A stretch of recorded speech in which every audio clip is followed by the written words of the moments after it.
Welcome to the Positive Persistence Podcast, where ordinary people inspire your extraordinary success.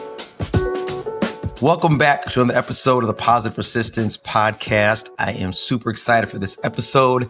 I have been waiting to talk to this incredible individual now for a couple of weeks, actually months, and we've finally been able to sync our calendars together to have her on the show. Now, she is an amazing person. Her life has fueled her inspiration to see adversity not as a setback, but as an opportunity to rise. She uses her personal experience to champion inclusion and empower individuals, proving that strength is often found in everyday moments of showing up through acts of service, empathy, and love. Megan Dahl, welcome to the show. Thank you so much for having me. I'm honored to be here. Yeah, so as I mentioned, I'm so glad we finally were able to connect and have you come on the show because you have an amazing story and you are such an amazing person. And I think we need to share your story and share your love. For those of you who can't see us or are just listening, Megan is all about the word that is behind me over my head here, and that is love. And Megan, your journey as a mother to 3 boys, including 2 with special needs who are diagnosed with CDLS. I was wondering if you can tell us what CDLS stands for and what are some of the characteristics of it? Absolutely. CDLS is Cornelia de Lange Syndrome, and it is a genetic syndrome which is present at birth. It could be either sporadic or passed down if one of the parents are carriers. And there is a very large spectrum of abilities or disabilities the person can have. So there are very mild people who are walking around with the syndrome who are just like you and I. They're college graduates, driving cars, that sort of thing. And then, it can progress, and there are individuals who are severely affected. And that can include anywhere from limb differences to nonverbal to GI problems and other health conditions. My 2 boys fall somewhere between the moderate to severe on the spectrum. So it is really non-discriminatory. Like it could hit you and your system and create very minimal or very severe deficiencies. Correct. And what happens during the genetic makeup is one of the genes mutates, and there are several different mutations of CDLS that an individual can have. And my boys actually have 2 different kinds because Charlie is adopted, Mason is my biological child. So they actually have 2 different types of Cornelia de Lange syndrome. Wow. And part of what I feel makes you an incredible person is, as you just mentioned, that your 2 boys, one is your biological and one is adopted. Can you tell the story of how Charlie came to be a part of your family? Absolutely. Well, Russell, my husband and I, we knew we wanted to adopt a child with Cornelia de Lange syndrome, being that I had already. And so we decided we were going to adopt a child, actually a infant from the Ukraine that had Cornelia de Lange syndrome. And so we were on that journey, and unfortunately, that baby passed away. And shortly after that, we were contacted by the Cornelia de Lange Syndrome Foundation. They knew that we were wanting to adopt a baby, and they had a family get in touch with us. And that happened to just be. Oh, and then it just. I think that most people listening to this might think she had a son that had CDLS, which had to have been challenging. They wanted to have another child, not only another child, but they went to go adopt another child with CDLS, multiplying the hardship and the difficulties of having a child with this disease. To me, that is amazing, and your heart has to be just so big. And I love that part of your story, that you could have adopted another child without any quote unquote deficiencies, but you decided to to adopt another child with CDLS. And I think that's amazing. Well, thank you. I don't think it's anything I've done special on my part. Everybody who's met my boys would understand. I mean, they're such loving individuals, and although they are nonverbal, the love and the joy they bring to people really speaks for itself. They're incredible, loving little guys. I love the fact that you look through that lens to see life. I want to ask you, because you emphasize the importance of resilience in your life. And I was wondering if you could share with us, what are maybe some of the practical steps that you have developed to maintain your resilience while balancing the demands of motherhood and your former career as a nurse, and now you are a 100% stay-home mom taking care of your boy. So what are some of the steps that you've developed to help create and maintain your resilience while balancing all of these demands in your life? Well, families, number one. I have a wonderful family, a wonderful support group. Russell is an amazing father. He's hands on as far as the nursing skills go for the boys. He can do everything I can. There's some areas where he totally blows me out of the water. So it's definitely a partnership. We definitely have a village. And it can be easy when times get tough or one of the boys is hospitalized to get into that area in your head where you're, woe is me, woe is me. But you look at everything these kids go through, and there are times in their life where they're in immense pain and there's some suffering and all the therapies and doctor's appointments and everything. So I am always keeping it in the back of my head. However, I feel, I can't imagine how they must feel in those moments. So it's not about me, it's completely about them. And I just try to do whatever I can to make their lives easy and enjoyable and, live it to their fullest potential. Yeah. Can you tell us what are some of the therapies that Mason and Charlie go to, and what does that entail? Absolutely. So Mason was in private physical occupational speech therapies until he was 13.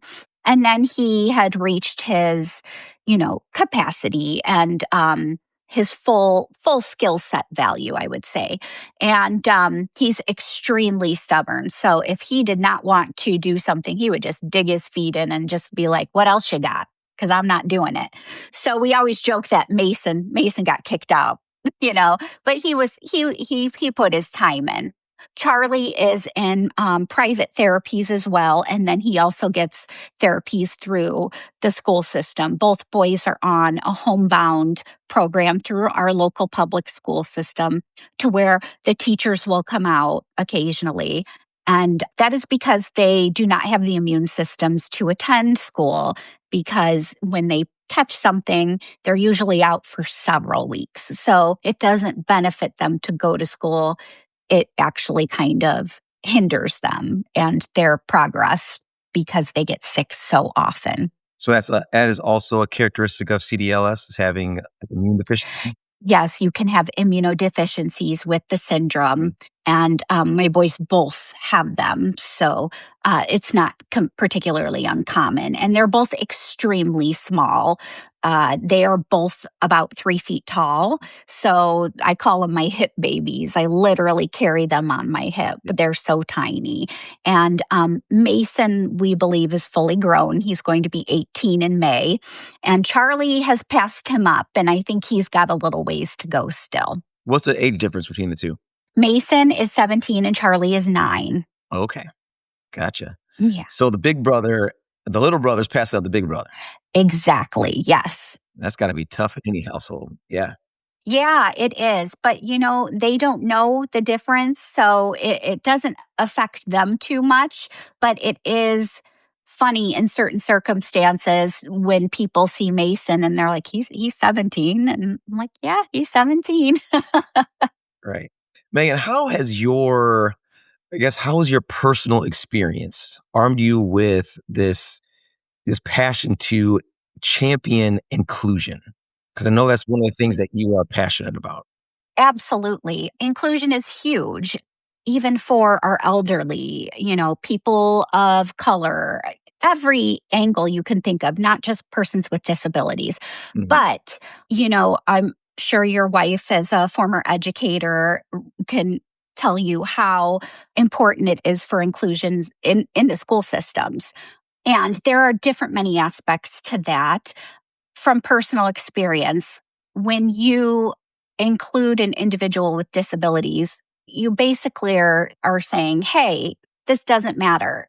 You deserve the same rights as every other human being, whether that is a bigger changing table in a dressing room or a bathroom, or something as simple as a wheelchair ramp or an Mhm. elevator in places. That sort of thing. The things that just are needed for basic daily living. We live in a society where we have to make adjustments for our children and people of disabilities to just be part of everyday life. And it really should just be a given. It really should.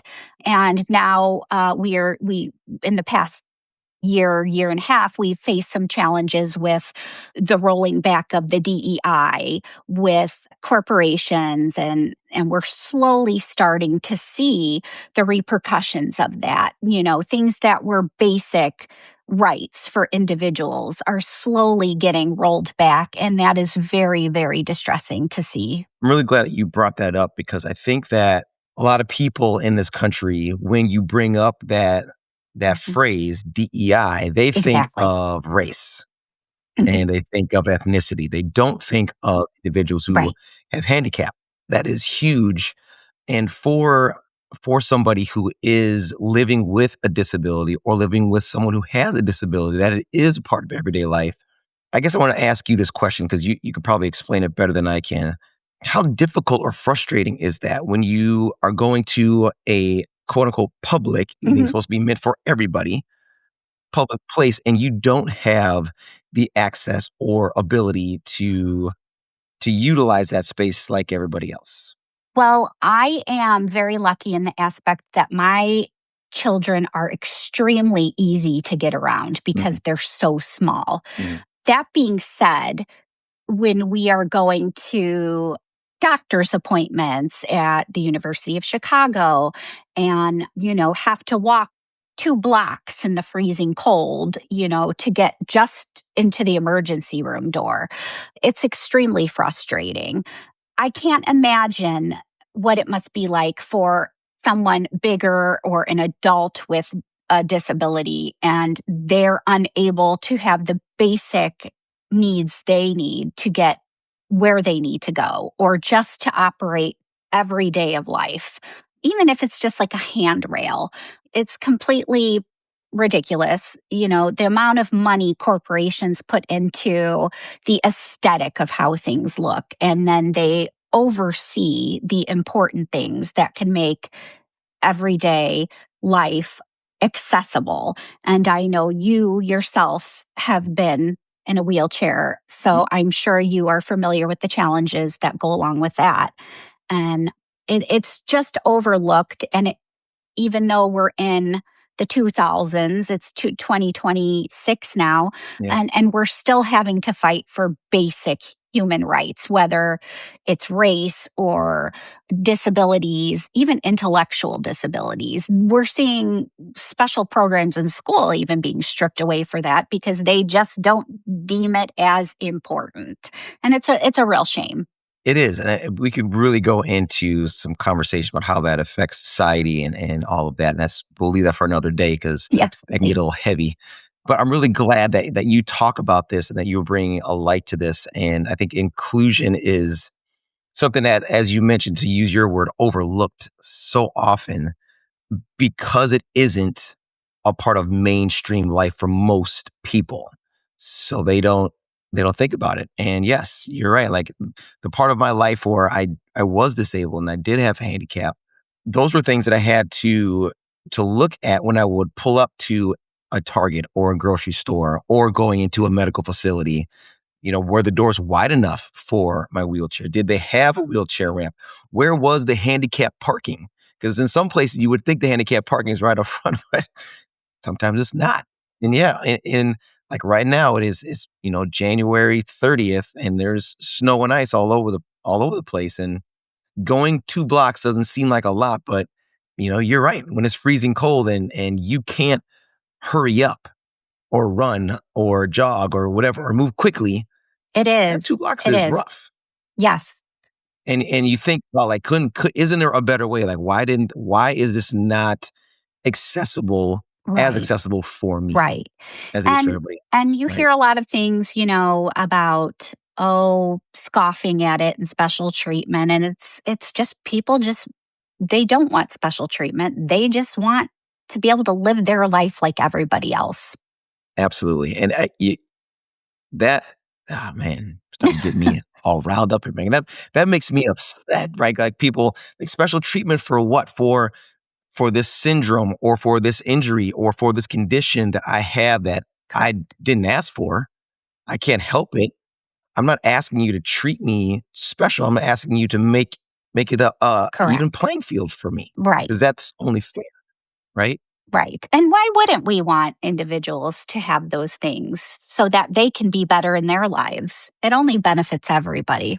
It does. And I hope this can touch some people who are listening to this and make them think about outside the box, think differently about something that they probably have never thought about before. But I want to ask about in facing challenges that you've dealt with. You've mentioned that each obstacle can actually be a catalyst for growth.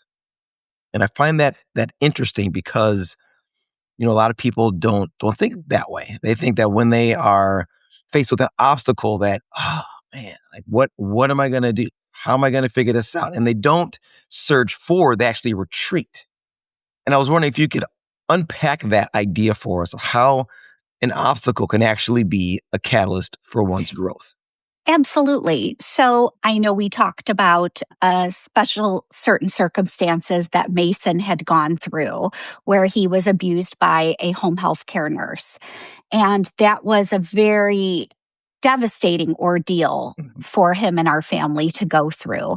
And it's very easy to get depressed, to retreat from everyday life, to get sucked into the devastation and the unfortunate aspects of those certain events.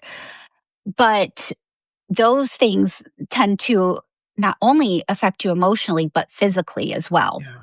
So I saw early on that, it was starting to affect me physically as well as mentally. And when that happens, they win, like the evil wins. And it's not serving a purpose. And it wasn't serving Mason a purpose. Mm-hmm. So you just kind of have to look at things like it could have been so much worse. He could have been dead or even more severely disabled, but he wasn't. So we kind of took that as a opportunity to celebrate and try to do some good with the unfortunate situation that had happened, because sometimes we're just a victim of our circumstance, but how we deal with that ultimately is up to us. Yeah. We could let it eat us up and destroy the person that we are, or we can take that and try to move on and learn a lesson from it. And Right. I always try to learn a lesson from something and to better myself or the situation, or to hopefully gain some knowledge to where things like that can't happen again, or they're less likely to happen again. It's time to ask yourself, when was the last time you prioritized you? Did you know that research shows that nearly 85% of high performers struggle to maintain a performance mindset while juggling the demands of work and personal life? Those who actively prioritize their performance mindset and personal growth are 30% more likely to achieve their goals in business and life. If you're feeling crippling stress and anxiety, or if you're feeling guilty when you take a moment for yourself, or if you're stuck in the grind and feeling burnt out, you're not alone. Many of us yearn for more, but struggle with the fear of being judged or feeling selfish. And you want to step into the next best version of yourself. That's why I created the Rinse Method, which got me from paraplegic to marathon runner. Backed by science-based proven strategies and now customized for high performers like you. If you're stuck and stressed and want clear steps that you can implement today to move forward, make sure you visit thepositivepersistence.com to download our free rinse PDF.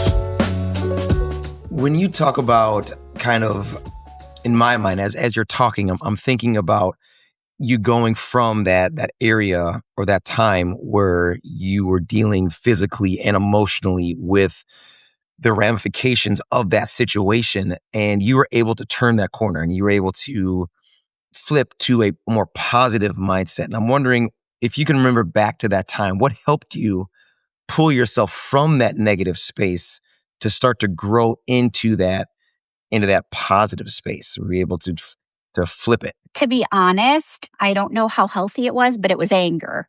I was Yeah. angry. I was angry that there was somebody out there so cruel enough to hurt another human being, let alone a child who can't speak for himself, can't communicate for himself, and took advantage of that situation knowing that he could not tell anybody. And it made me angry, so angry. And, sometimes I didn't deal with that anger in the healthiest of ways. It was really tough on my marriage. It was really tough personally and emotionally. But also, as a parent, I'm sure you can understand the hurt you carry for your child that had to endure that. So it was a lot of Yeah. anger. A lot of anger fueled that. And at some point, did that anger just subside, or did it gradually lessen to where you were able to not focus on it as much, to where you were able to, again, flip your mindset to a more positive one? I'm just curious of what helped you make that transition. Yes, the anger was always still there, but Mhm. the way we found out Mason was being abused was I just had a sixth sense. Like, I don't know what it was. I woke up at like 4 a.m. and we had video cameras in the area where Mason was being watched at the time. Mhm. And the nurse was well aware because they were sitting on the counter right in front of her. And there were instances where she would look into the camera and flip it off. And she was just a very sick woman, but put on a very good front as like a caring grandmother type. Yeah. So she was only with us about 2 weeks, and I just had a bad feeling. And I woke up out of a dead sleep at about 4 a.m. and I checked the cameras. And sure enough, there were instances of her physically abusing him, not feeding him, sexually abusing him. And that's, from finding that out, the wheels started turning. And I kept thinking, well, how many parents don't have nanny cams in their homes? Right. So at the time, I had started a foundation called Mason's Mission to fund home security camera systems for families who have in-home caregivers for their children. So we were at the time putting security systems, video cameras in homes where people had caregivers coming in. And that's how that took off. That's amazing. So did taking action like that help you feel like at least you were doing something, like that kind of was a funnel maybe for all the, maybe the rage and the frustration and the anger that you had, that you were taking action to do something about it? Did that help? It did. And Mhm. not only that, just kind of getting the word out that we really don't know people, even though they might appear to be something. Yeah. So, if I could just even talk to families and tell them the importance of having a nanny cam or security footage in the home for individuals who have caregivers coming in, just for that peace of mind. There are so many stories of children getting abused in homes, whether it's by family or a caregiver. So very disturbing. But, even if I could just get one family to act on that, and we did. And unfortunately, after we got Charlie, it was just too much and I wasn't able to keep up with it. But, I'm hopeful in the future that that's something I can continue again. But I do. It did help fuel that to try to take the situation and come up with some sort of a way to help or to maybe rectify a little bit what could have been lacking. Yeah. And just to kind of shine a light on and in the importance of having those cameras in the home, not only for home caregivers for children, but also for the elderly as well, because that is also an issue. Big time, big time. Yes. Yeah, we see that a lot when working in the hospital as well. And I want to flip a little bit, Megan, to empathy and acts of service, because that is something I know that is central to you and Yes. how you live your life. Can you share with us like ways in which small acts of kindness have significantly impacted your life and those around you? Whether it is stopping to help somebody at the store, putting groceries in their car, simple things like holding the door for somebody. You wouldn't believe how many people who will walk in front of you and you're directly behind them will let the door just slam in your face. Holding the door for like 2 weeks ago, I had a doctor's appointment and there was an elderly man who was a good, probably, I don't know. He was quite a bit far behind me, but I stood. It's freezing out. I stood there and held the door and waited for him. He's like, "Don't wait for me." I'm like, "No, no, I'll wait for you." And he's like, "Thank you so much. That made my day." He's like, "People these days just don't think to do that stuff." And Mhm. I feel like if you take something like that and just apply it to your everyday life, it should be just like secondhand nature to you. And really my mom taught me that sort of thing. And then, other acts of kindness you can do for people, whether it's, my favorite thing to do is if somebody's going, I don't cook. I'm not a big cook. My boys eat tube feedings. So I don't make meals for them. Mhm. So if somebody's going through a rough time, I'll send them a DoorDash gift card, whether that could just take a little heat off their family for one night Yeah. or just little things. I used to do hair. So for a while, I would go to people's homes and cut their hair. And it's just small things. It don't have to be grand gestures. You don't have to have money to do a lot of these things.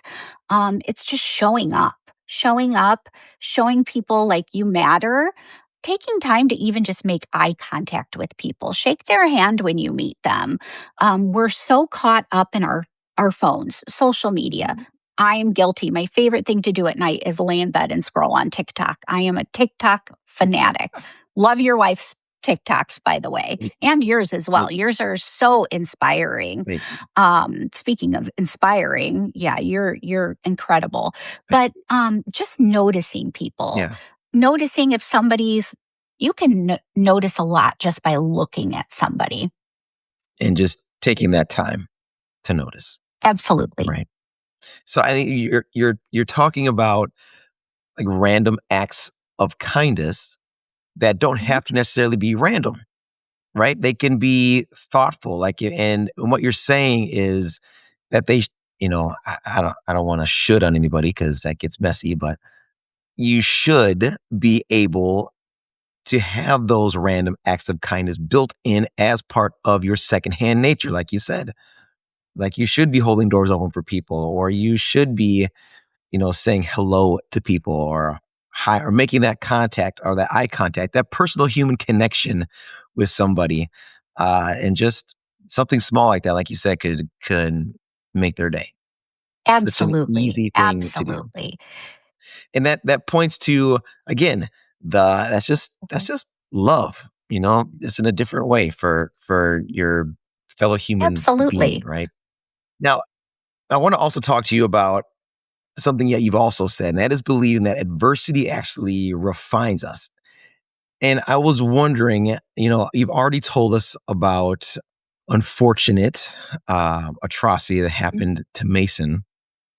Are there other specific lessons that you've learned that you wish you could share with your past self during tougher times in terms of how that adversity is actually going to make you stronger in the long run? I blame myself a lot for that incident because I handpicked that nurse. And being a healthcare provider myself, I thought I was picking out the best individual to care for my son. Yeah. And, it was on the Chicago news. We had people calling us constantly. It was on the door. And then one of the worst things I did was go and read the comments under the newspaper articles on Facebook. And they were Yeah. just, you know, why weren't you watching your kid yourself? While I was working at the hospital at the time, I would never leave my kid with somebody, blah, blah, blah, blah. Those sorts of things. And you get in your head about it and you're like, Mhm. well, what kind of mother am I, that I left that. So those things are very difficult and they can really eat you up quickly. Yeah. But that's not going to help serve you in life. It's not going to serve you any good. It's not going to serve the people in your life well at all. So there has to be a point where you can either be a victim or you can take that and move on and try to do good with that situation. And it's hard. It's hard to get up every day and do it, but it's a choice. And sometimes with our mental health, it's a big, big barrier. And sometimes people can't get there to make that choice. But, I was lucky I had the tools and the support and therapy too, therapy as well. So that's a big part of overcoming things as well, is taking care of your mental health, because we are living in a society now that is so driven by social media and electronics to where everybody wants everything to seem perfect to what they're putting out there. Right. But everybody has their own struggle, everybody has their own issues. So it's just, for myself, I don't think I did anything spectacular, but doing what I had to move forward.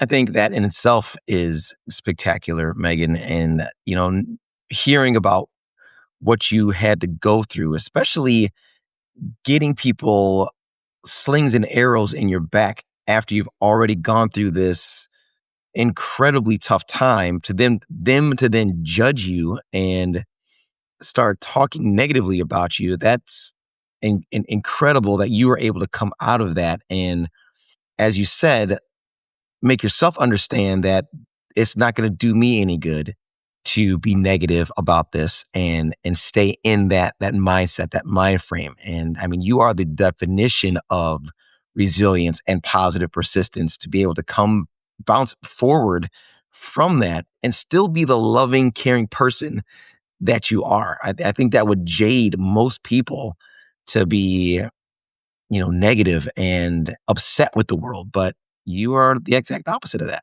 And I think that's, Well, that's I incredible. definitely have my moments, but Well, thank you're only human, right? I mean, we all do, but yeah, yeah. um, I want to ask. I mean, you've given a lot of answers to this question already, but I just wonder if there was one key takeaway you would want our listeners and our viewers to remember about overcoming adversity. What would that be? You write your own story. There is nobody but you who can write your story. It might not turn out the way we want it to, but you have the power to change your story. It might not be the way we picture in our heads, but you can do it. People are faced with a lot of obstacles, but you're stronger than you think. If you find something to fuel that fire within you, it could be anything, anything. What brings you joy? Find joy in other people too to help bring you joy. That's a big thing as well. And look at people who you admire and try to emulate them. Fake it till you make it, and it will rub off on you. Just find something little, and sometimes that little thing can expand into many great things. Well said. I love that. Well, Megan, I want to thank you so much for joining us today and sharing your incredible story with us, and the love and the passion and the kindness that you exude. I hope we can all take that away and learn something from this. And I'm wondering, are there any initiatives or actions that you want to bring attention to currently that you're involved with? I actually volunteer for the CDLS Foundation. So if anybody is interested in learning about the Cornelia de Lange Syndrome Foundation, you can visit cdls.org. Awesome. All right. We'll definitely put a link to that in the show notes. Megan, again, I want to thank you so much for joining us today. And I want to thank all of our listeners and viewers, as always, for joining us as well. And we'll wrap it up like we always do. Remember to stay positive, stay persistent, and know that mindset is everything. And we'll see you next time. Thank you for tuning in and being part of the Positive Persistence family. We're having a great time creating this content, and we truly hope it inspires you to embrace positivity and persistence in your own journey. If this podcast episode inspired you or entertained you, scroll down, hit those stars, and leave a comment or two. Your 5-star reviews and shares encourage us and help us grow the show.